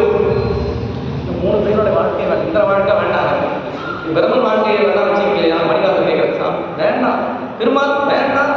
எந்த அதெல்லாம் பதம், அதெல்லாம் பேர் இல்லை. பிரமன், திருமால், வெந்திரன் பேர் கிடையாது. அதெல்லாம் பொசிஷன், அதெல்லாம் ஒரு பதவி, அவ்வளவுதான். ஒரு பலாயிரக்கணக்கான ஆன்மாக்கள் அந்த பதவியில் இருக்கு. பிரமனா எத்தனை பேர் பிரமன் இருக்கு தெரியாது, கணக்கே இல்லை. ஒரு லிஸ்ட் கொடுக்குறாரு அப்பர் பெருமாள், 100 கோடி பிரமர்கள் நொந்தினர்ன்ற 100 கோடி பேரும், 1 கோடி இல்லை 100 கோடி பேர் பிரம்மன். அத்தனை பேர் செத்து போயிட்டாங்க. 6 கோடி நாராயணன் அரங்கனை, ஈரில் மணல் எண்ணில் இந்திரன். கடல் மண் இருக்குல்ல, அது எண்ணி பார்க்க முடியுமா? அவ்வளோ பேர் இருக்கிறாங்க. இந்திரன் அவ்வளோ பேர் இருக்காங்க. ஈரில்லாதவன் ஈசன் ஒருவன் என்றார் அவர். ஒரு பெரிய ஒரு ஸ்டாட்டிஸ்டிக் டேட்டா கொடுக்குறாரு. 100 கோடி பேர் பிரம்மனே அவ்வளோ பேர் இருக்காங்க. அப்போ என்ன போனா அதெல்லாம் பதம் தான். அது அந்த தொழிலையும் வேண்டாம். கூடிகளிலும் நல்லேன் எனது அடியாரோடு நல்லால் நரகம் போயினும் எள்ளேன். எனக்கு எதுக்கு பயம் தான். எனக்கு நரகம் போகிறதும் ஓகே தான். அடியாரெல்லாம் இருப்பாங்க, அடியாரெல்லாம் இருப்பாங்கன்னா சொல்லுங்க. அடியாரெல்லாம் பண்ணுவாங்க எப்படி கேட்குறாங்க. டாக்டிஸ் எல்லாம் பயங்கரமாக வச்சிருக்காங்க. நரகத்துக்கு வந்தாலும் அடியார் வந்தாலும் நான் போகிறேன். நரகத்துக்கு அடியார் போகவே போகிறதில்ல. இப்போ நரகத்துக்கே நான் போக மாட்டேன்னு அர்த்தம். எப்படி இந்த மாதிரிலாம் சொல்ல முடியுமா? இவ்வளோ ஒரு தைரியமாக இருக்க முடியுமா? முடியும். யாரால முடியும்? திருவருளாலே இருக்க பெரின் இறைவா. திருவருளால் இருப்பவர்களுக்கு அது தைரியம் இருக்கும். நாம பொருள் தாங்க, பொருள் வாழ்க்கையில் தான் நாம இருக்கிறோம். நாம அதெல்லாம் சொல்ல முடியாது. நம்ம தெருவை தாண்ட என்ன ஆகும் நமக்கு தெரியாது. நம்ம கோயிலை தாண்டி வெளியில போன என்ன ஆகும் நமக்கு தெரியாது. அப்புறம் மாலையின் வாழ்வெல்லாம் பற்றி பேசுறீங்க. அவர்கள் சொல்லலாம், அவர்கள் அணைந்தோம், அவனை அணைந்து இருப்பவர்கள் அவர்கள் எல்லா பொருள் பற்றும் நீங்கிய நிலையிலே, பதவி புகழ் பற்றும் நீங்கிய நிலையிலே விளங்குவார்கள். அவர்களுக்கு இந்த செயல்பாடுகள் எல்லாம், இந்த புறச் செயல்களை கண்டு மயங்க மாட்டார்கள். பெண்தொழில் எது பெரிய போகும். பெரிய வெளிநாட்டுல போய் செட்டில் ஆகிங்க சார், அவ்வளோ அருமையா இருக்காங்க. அங்க போய் செட்டில் ஆகும், அதுதான் வாழ்க்கை. அவன் இது பத்தியா இன்னும் மாயே நீங்களே, இன்னும் மாயே நீங்களே. அப்புறம் இங்க கண்மத்தை பத்தி பேசுவீங்க. அப்புறம் நீங்க ஆணவத்தை இன்னும் இந்த உலக போகங்கள்லயே எல்லாம் சுத்திக்கிட்டு இருக்காது. இதையெல்லாம் நீங்கி உறவு பற்றுகளில் நீங்கிய நிலையில் தான் அப்பொழுதுதான் ஆணவத்தை நீங்கிறதுக்கான வாய்ப்பு ஏற்படும். நீங்க என்ன நினைச்சிட்டு இருக்காங்க, ஃபுல்லா மாயை நீக்கிடுவோம், அப்புறம் ஃபுல்லா கர்மத்தை நீக்கிடுவோம். இதெல்லாம் அழுக்கா போட்டு கிளீன் பண்றதா இருக்கும். அப்படி கிடையாது. மாயை குறைய கர்மம் அப்படியே ப்ரொபோஷனேட்டா குறையும். அந்த விதாச்சாரத்துல குறையும். கர்மம் குறைய அந்த விதாச்சாரத்துக்கு ஆணவம் குறையும். நீங்க இதை முதல்ல மாயை வச்சுருவோம் சார். ஃபர்ஸ்ட் இந்த டைம் கிளியர் பண்ணிடுவோம், அப்புறம் அறிய வச்சு அந்த டைம். அப்படியா? எல்லாம் ஒரே சைமல்டேனியஸா நடக்கும். நாம செய்ய வேண்டியது பற்றுகளிலிருந்து நீங்கி நிற்றல். பற்றுகள் நீங்குதல் என்றால் வெறுப்பை உண்டாக்குதல் அல்ல. ஒரு திருத்தரமா அதை சொல்லியிருக்காங்க. பற்றுகளை நீங்குதல் என்றால் வெறுப்பை உண்டாக்குதல் அல்ல, பற்று இல்லாமல் இருக்கிறது. உதாரணம் சொல்றது, ராமன் மீது தசரதன் கொண்டது பற்று, ராமன் மீது கோசலை கொண்டது அன்பு. ராமன் மீது கோசலை கொண்டது அன்பு, ராமன் மீது தசரதன் கொண்டது பற்று. பொருள் நீங்கிய உடனேயே தாங்க இயலாது உயிரை விட்டுறான். பாத்தீங்களா? ராமன் காட்டுக்கு போனா தசரதன் செத்து போயிட்டான். கோசலைக்கு என்ன ஆச்சா? அம்மா ரொம்ப கல்லுச்சக்காரமா இருப்பாங்க. ஐயன் காட்டுக்கு போறான், அப்பாவே அப்பானா இப்படி இருக்கணும் சார். பையன் போறான்னு உயிரே போயிடுச்சு. அப்படிதான் உலகத்துல சினிமா படத்தெல்லாம் காட்டுப்பாங்க, தான் காட்டுவாங்க. தசரதன் தானே முடியாது. அம்மா அப்படிலாம் இல்லை பாரு அப்படின்னு இல்லை. கோசலை ராமன் மீது வைத்தது அன்பு. அவன் சென்று இருக்கின்றான், சென்று மீண்டும் வருவான் நம்மிடத்தில் என்கிற நிலையிலே இருக்கின்ற ஒரு பொருள் இருக்கு இல்லையா, அதுக்கு என்ன அன்பு. எங்கேயும் போல கணக்கு போது வரப்போகுது. இவன் போயிட்டானா இல்லையா? ஏன் பற்று என்ற ஒன்று நமக்கு பற்று இருக்கா அன்பு இருக்கா எப்ப தெரியுங்களா? பொருள் நம்மை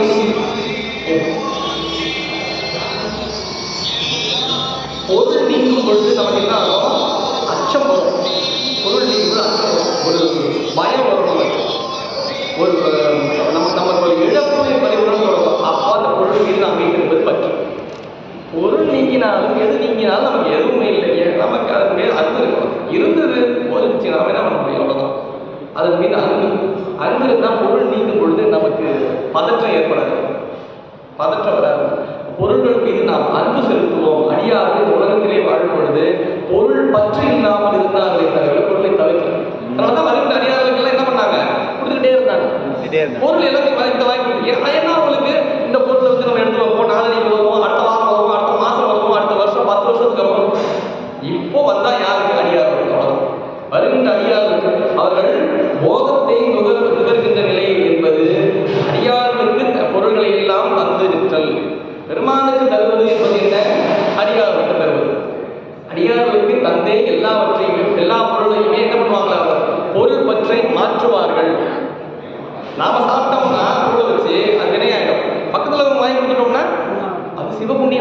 புண்ணியமாயிடும். அது சிவபுண்ணியமாயிடும். நாம பொருளை ஈட்டி அந்த பொருளெல்லாம் நாமே உண்டோமையானால் அது நல்வினை ஆயிடும். பொருளை ஈட்டி பிறருக்கு நாம் தந்து உதவுமையானால் அது சிவபுண்ணியமாயிடும். ரெண்டுமே இல்லாம ஒரு தருவான்.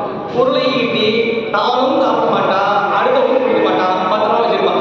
அவனுக்கு தீவிரதான். அவனுக்கெல்லாம் அவனும் சாப்பிட மாட்டான், அடுத்த இப்படி இருப்பாங்க. அவன் பஸ் பத்திரமா வச்சிருப்பாங்க. சுற்றுப்பா சார் நீங்களாவது சாப்பிட்டாலும் சாப்பிட மாட்டேன், பேசி சார் பத்திரமா நாளைக்கு வச்சுக்கலாம். ஒரு இதுல போட்டிருக்கு என்னன்னா, ஊதாரி வருங்கால ஏழை, கருணி என்றுமே ஏழை. ஒரு இதுல வாசகங்கள் பாருங்க. ஊதாரி வருங்கால ஏழை, ஊதாரி திறமை சொல்ல போறவன் வருங்காலத்துல ஏழை தான் போவான். கருமி இப்ப வாழும்போதே ஏழை தான், இப்போதே ஏழை தான். அவன் தான் செலவே பண்றது இல்லையே, இவனாவது வருங்காலத்துல ஏழையா இப்பவே ஏழை தான் இல்லையா? அப்படி நாம் நமக்காக செலவிடுவதை தாண்டி பிறருக்கு செலவிட தொடங்க வேண்டும். அது அன்னபாலிக்கும். அடியாளர்களுக்கு எல்லாம் ஞான தானமாக நம்முடைய திவி சித்தாந்த இலக்கியம் என்று வந்து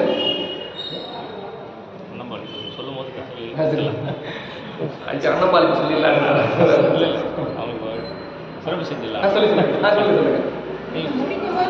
முடிக்கும் போதா? சரி சரி. அன்னபாலிப்பு நிறைவில் அன்னபாலிப்பு இன்னைக்கு அன்னபாலிப்புக்கு ஐயா வந்திருக்காங்க. அதாவது நாம் பொருளை ஈட்டி நாம் வைத்துக் கொள்ளும் பொழுது அது நமக்கான வினையாக இருக்கும். அது அடியார்களுக்காக, சிவனடியார், குறிப்பா சிவனடியார்களுக்காக சிவத்தையே நினைந்து அந்த நாளையே கழிப்போர் இருப்பார்கள் இல்லையா, சிவானந்தத்தையே பதுகி கொண்டு அவர்களுக்கு தரும் பொழுது அது சிவ புண்ணியமாக மாறும். பொதுவாக தரும்போது ஒரு தர்மமாக போயிருக்கும். சிவனடியார்களுக்கு தரும் பொழுது அது சிவ புண்ணியம். மொத்த பெரிய பிரபலம் அதை என்ன பண்ணுது, அதுக்கின்ற அடியார்களுக்கெல்லாம் உணவு. அவர் இவரை எண்ணாது எல்லாருக்குமே உணவிடுதல், எல்லாரும் பொருளை தருதல், பௌவீகம் தருதல், ஓடழித்தல், அவருடைய துணியை கோய்த்து தருதல், எல்லாம் என்ன அந்த முழுமையாக இழத்தல் என்ற அதுதான் பற்று இல்லாத நிலை. பற்று இல்லாத நிலையில தான் அதை தர முடியும்.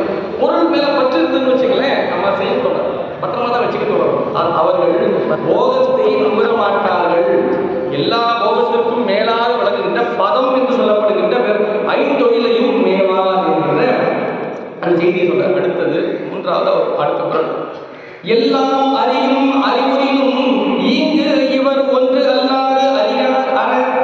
இது வரைக்கும் தொழில் செய்ய மாட்டாங்க, அவர்கள் பெருமானை அடைந்தே இருப்பார்கள் சொன்னார். அடுத்தது எல்லாம் அறியும் அறிவும் உரியும் எல்லாவற்றையும் அறிகின்ற அறிவார்கள் பெறுவார்கள்.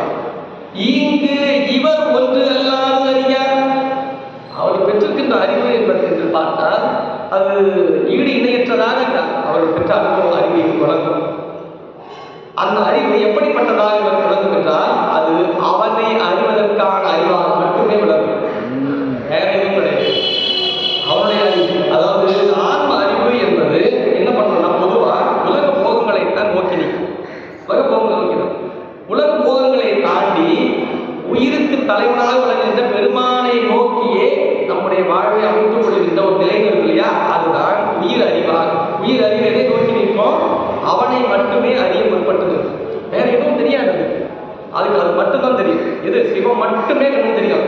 அந்த பொருள் தெரியுதா, கோயிலுக்கு போனோம்னா இது அந்த பொருள் நல்லா கிட்ட வந்தாங்களா, அவங்க இவங்க இந்த நகையை போட்டு வந்தாங்களா, அதெல்லாம் தெரியாது. கோயிலுக்கு சாமி மட்டும்தான் தெரியும்.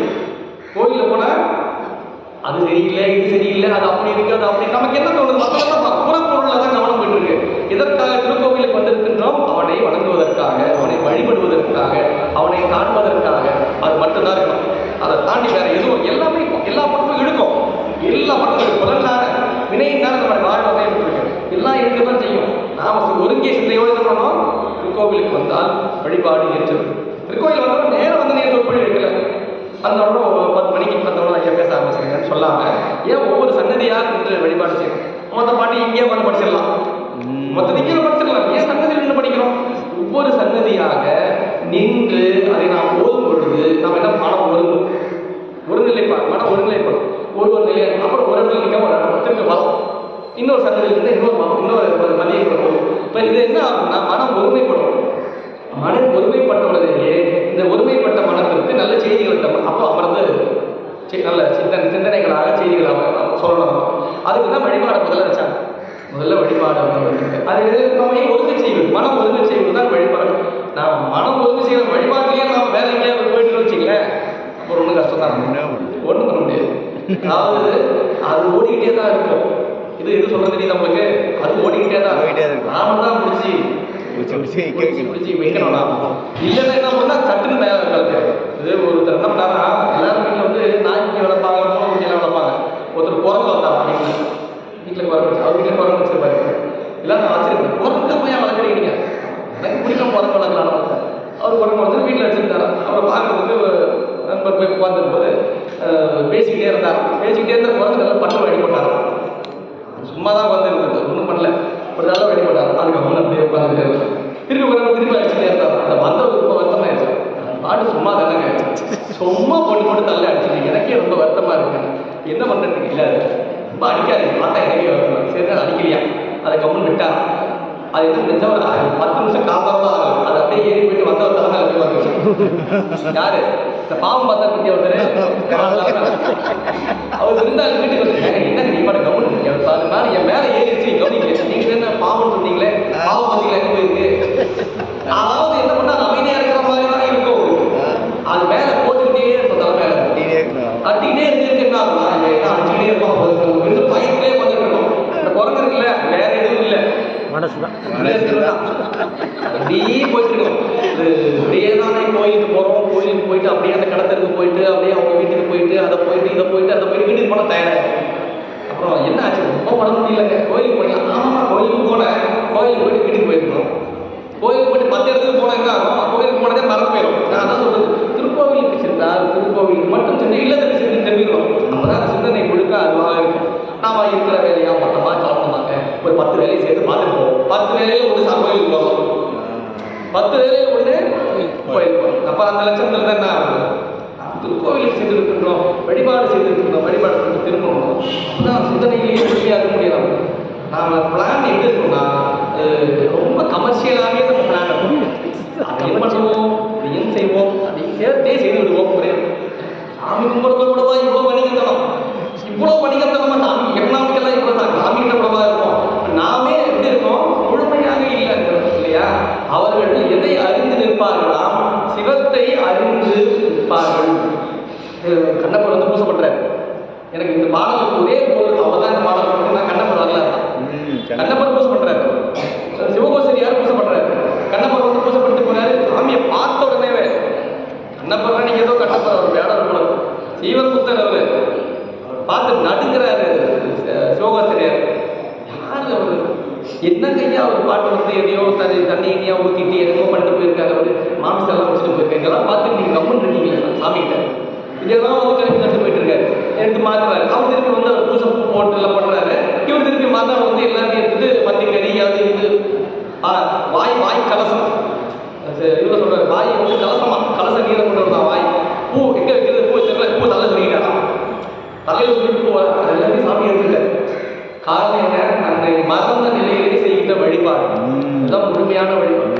அது ஒரு அன்பு, அந்த அன்பு வழிபாடு. என்ன பண்றாரு தெரியல, அவர் செய்யறத பார்த்து தினமும் இப்படியே நடக்குது. சிவகோசியார் ரொம்ப மனம், என்னங்க சாமி நீங்களாவது சொல்லக்கூடாதா, நீங்களாவது சொல்லக்கூடாது, கொஞ்சம் இப்படிலாம் வழிபாடு செய்யக்கூடாது, யார் வராங்கன்னு தெரியல, போறாங்கன்னு தெரியல, இவர் ரொம்ப மன வருத்தமா இருக்குன்றார் சிவகோசியர். இந்த பூசை ரொம்ப அருமையான பூசை. இங்கே சிவகோசியர் ரொம்ப கம்மியான சொல்லக்கூடாது, மிக உயர்ந்த நிலை தான் சிவகோசியர். அவங்க பூஜை பண்றதை பார்த்துட்டு இப்படியெல்லாம் நடந்திருக்கேன்னு அவர் வருத்தப்படுறாரு. அப்போ சாமி உண்மையிலே எனக்கு இந்த கதையை முறையாக படிக்கும் போது எனக்கு என்ன தோணுச்சுன்னா, சாமி கசாத என்ன பண்ணியிருக்கலாம், கண்ணப்பரை கூப்பிட்டு இந்த பக்கத்தில் ஓரமாக நின்று வயசான பெரியவர் வருவார், அவர் எப்படி பூஜை பண்றாருன்னு பார்த்து 2-3 நாள் கூட சேர்ந்த மாதிரி பார்த்து, நமக்கு ஒரு நாள் பார்த்தா புரியாது, ஒரு 4-5 நாள் அவர் என்னென்னலாம் செய்யறாரு, எப்படி எப்படிலாம் பண்றாருன்னு பார்த்து பழகிக்கும். அதுக்கப்புறம் வந்து நீ இந்த மாதிரி பூஜை பண்ணணும், தவிர இது மாதிரி பூசெல்லாம் செய்யக்கூடாது எப்படின்னு யாருக்கு சொல்லிடணும், யார் எப்படி கண்ணப்பட்டதை சொல்லிடணும். எனக்கு முதல்ல ரொம்ப காலத்துக்கு முன்னாடி படிக்கும் போது இதெல்லாம் தோணுச்சு, ஏன் சாமி இப்படி பண்ணாரு, மொத்தமாக கதை பண்ணதை கேட்கணும். பெரிய பொண்ணு படிக்கல இல்லை, பெரிய பொண்ணு பார்த்தீங்கன்னா பெரிய பொண்ணு கதையாக கேட்ட காலம் இருக்குல்ல, ஒரு 20 வருஷத்துக்கு முன்னாடி. அப்புறம் கதை கேட்கும்போது கண்ணப்பருக்கு சொல்லியிருக்கலாமே சாமி, ஏன் போய் சிவகோசிரியர்கிட்ட சொல்றாரு.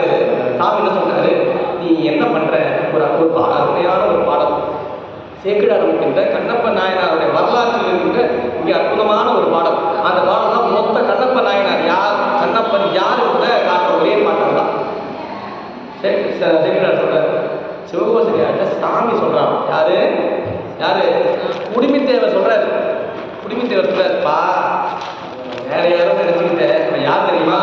அவனுடைய வடிவெல்லாம் நம்பக்கள் அன்பென்றும். எனக்கு தெரிஞ்சு நீங்க வீட்டுக்கு போய் கூட எடுத்து பாருங்க. அன்புடைமைன்னு ஒரு பொருள் வச்சிருப்பார் திருவள்ளுவர். அந்த 10 மாதத்தோடு வச்சு ஒரு அதிகாரம் அன்புடைமை. அதில் கூட அன்புக்கு எது வடிவம் என்பதை உண்மையாக சொல்லியிருக்க மாட்டார். அன்பு இருக்கிறவங்க இப்படி இருப்பான், அன்பு இல்லாதவங்க இப்படி இருப்பான். அன்பு இருக்கிறவங்க இப்படி எல்லாம் செய்வாங்க, அவ்வளவுதான் சொல்லிருப்பாரு. அன்புக்கு வடிவம் சொல்லியிருப்பாருன்னா வள்ளுவர் அன்புக்கு வடிவம் சொல்லல.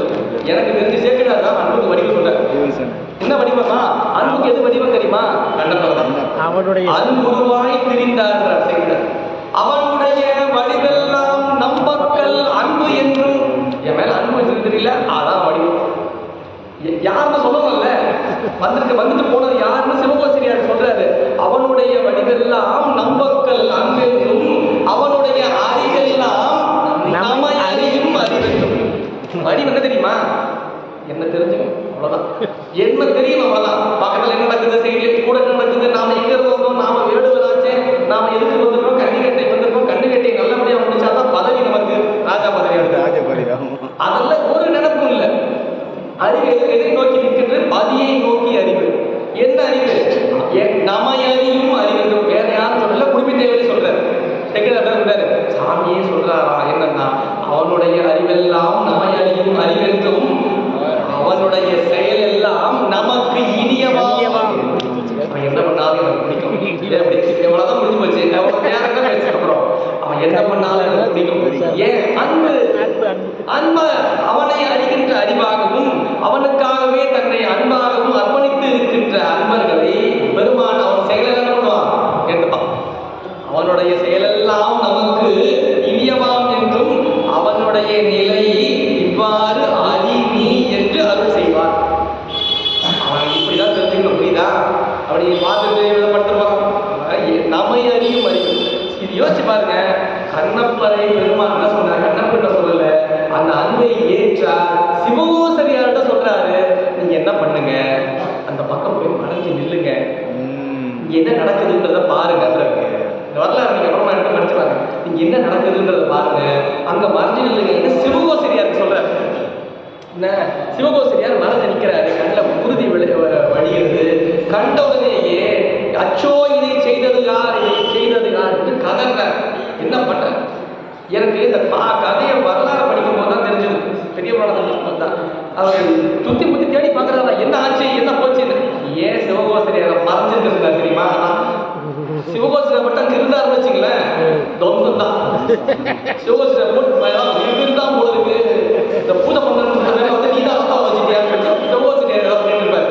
அதனால தான் நீ மறைஞ்சு நில்லுன்னு. ஏன்னா உனக்கு தெரியாத அந்த அன்பு என்னன்ட்டு, அது என்ன எதுக்கு என்ன இருக்குன்னே தெரியாது, எதையும் பார்க்காது. அன்பு அப்படியே வலிமையானது. அதனால என்ன பண்ணாரு? மறைஞ்சிருந்தாரா.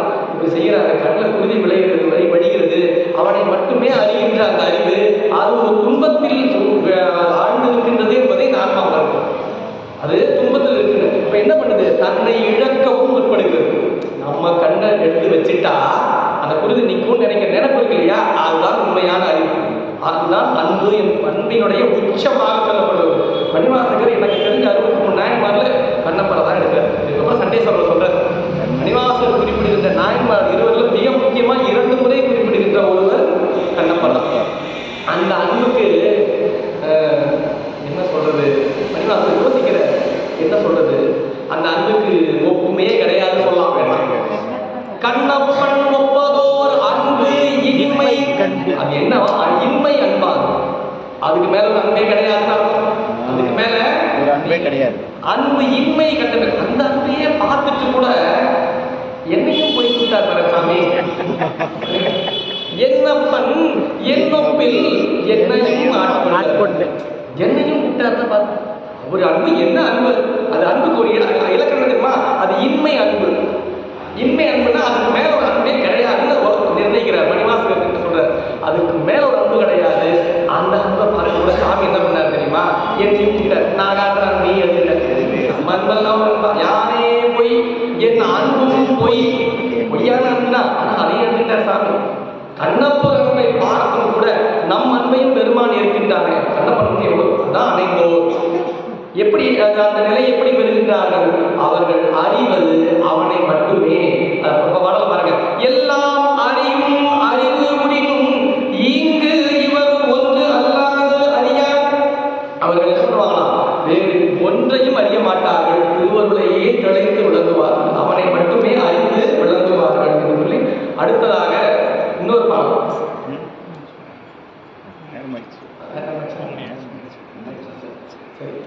மூன்று பாடல்களை நான் 5 பார்த்தேன். நமக்கு நேரம் என்பது ரொம்ப அடுத்த மாதத்துல முடிச்சிடலாம்னு நினைச்சேன், இன்னும் போற போல. சரி, சிவாய இஷ்டம். 3 பாடல்கள். அணைந்தோர் என்பவர்கள் யார்? அணைந்தோர் என்றால் அவனை அணைந்திருப்பவர்கள். அவருடைய தன்மை என்ன? அவர்கள் எப்படி விளங்குவார்கள்? பொருள் பற்று இல்லாமல் விளங்குவார்கள், உறவு பற்று இல்லாமல் விளங்குவார்கள், சிவத்தை மட்டுமே முழுமுன பொருளாக கொண்டு விளங்குவார்கள், தன்னை முழுமையாக ஒடுக்கிக் கொள்வார்கள், சிவத்திலே ஒடுக்கிக் கொள்வார்கள். சிவத்திலே ஒடுங்கி நிற்கும் பொழுது புற இன்பங்களிலாலும் துன்பங்களிலாலும் தாக்க முறாது விளங்குவார்கள். இந்த பிறவியிலேயே நாம் வாழ்ந்து கொண்டிருக்கின்ற காலத்திலேயே இருப்பார்கள். அவர்கள் யார் என்று நமக்கு திருவருள் காட்சி இருக்கும்.